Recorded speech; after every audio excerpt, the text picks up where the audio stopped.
Greetings and good morning. My name's Dr. Shawn Sobers, and it's an honor to be able to make this statement today in solidarity with the Colston 4 on January the 25th, 2021. Now, George Floyd in the United States was killed on May the 25th. Now, this is a date known as African Liberation Day, and it's so named to commemorate the day in 1963 when the Organization of African Unity, known as the OAU, was founded in Addis Ababa, Ethiopia.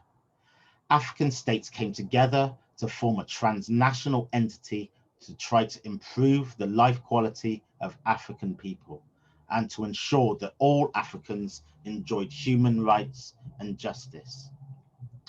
Now, African people have faced racist violence and incidents globally through slavery, through colonization, through Jim Crow laws in the United States, through the apartheid system in South Africa, and in the United Kingdom, racism is perpetuated through racist policies in housing and policing, through sus laws, the hostile environment, and the Windrush scandal more recently, not to mention the scores of violent racist attacks that have remained ignored, and the high numbers of Black people unfairly criminalized and trapped in the criminal justice system. Now, some of us call this by Swahili terms the Maafa and the Maangamizi, the attempted Holocaust of Africans through slavery and the ongoing attempted destruction of a free and unified African people globally.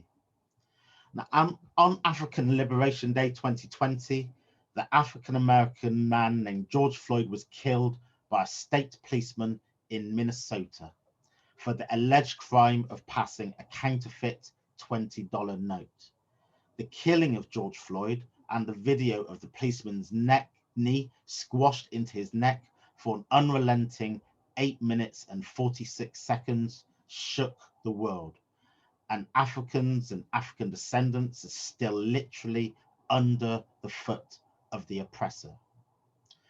On June the 7th, here in Bristol, people took to the streets to show their solidarity for George Floyd and support for Black people who continue to face racist violence and become victims of racist policies sanctioned by the state.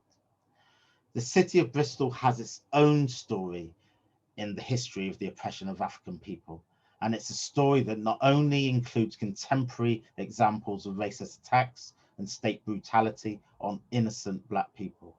The story stretches back to how the fortunes of the city itself was made, its wealth and its international trading position on the economical system that relied on the enslavement of subjugation of African people in what is commonly known as the transatlantic slave trade. Now, between approximately 1723 and 1743, Bristol became Britain's most profitable port city involved in the transatlantic slave trade, overtaking from Liverpool.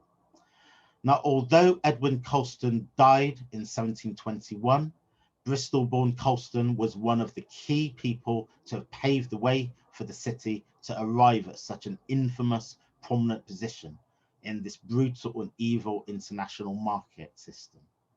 As Deputy General of the Royal African Company from 1689 to 1691, Colston became one of the most powerful Britons involved in the transatlantic slavery. Reportedly responsible for the shipping of over 84,000 kidnapped African men, women, and children who were captured and sold into slavery into the Americas and to the Caribbean. And tens of thousands more did not survive the journey across the Atlantic.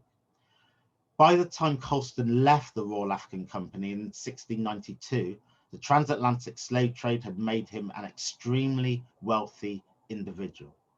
He returned to Bristol, he made a loan to the Bristol Corporation, became a member of the Society of the Merchant Venturers, and the cult of Colston in the city began. 174 years after his death, the Colston statue was erected. Now let's move fast forward to the 7th of June 2020 and the anti-racism and Black Lives Matter protest in solidarity with George Floyd and other victims of racist abuse.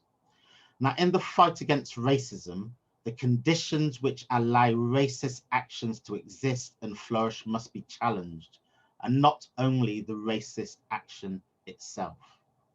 In Bristol, the statue of Colston, protected by Grade 2 listed status, became a symbol of how much the city was built on the enslavement and the oppression of African people, and the extent at which it still upholds the systemic values and structural inequalities perpetuated by those same slave traders and the oppressors they continue to celebrate.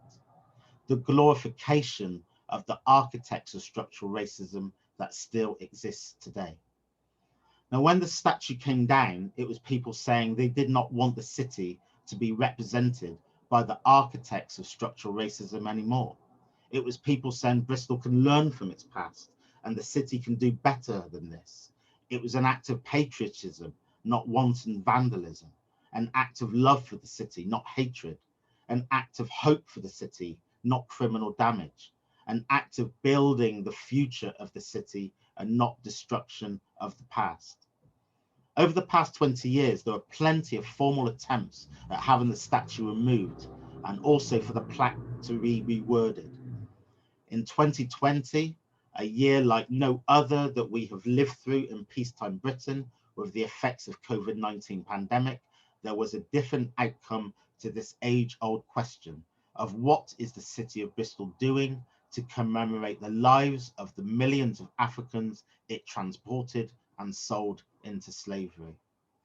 Now, the answer of how the city should commemorate the history is still up for debate, but the answer was clear in how people did not want the city to be representing this history. They did not want it to be represented through the narrative of one of the slave trade's most powerful leaders. Now, history was not erased on the day the statue came down.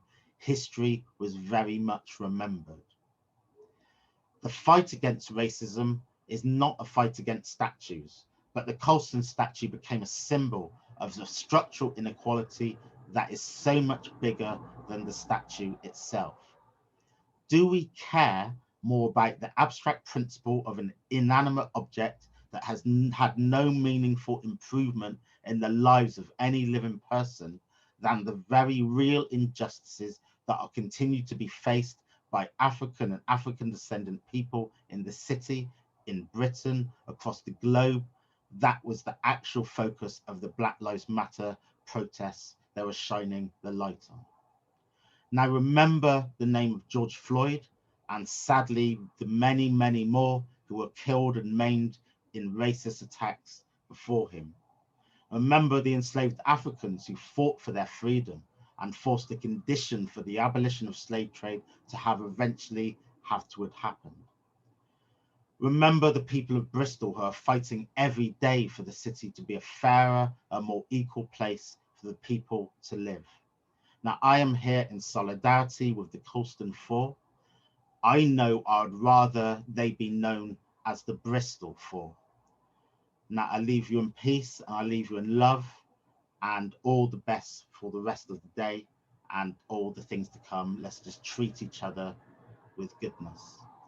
Blessings and honor to the ancestors. Give thanks for listening.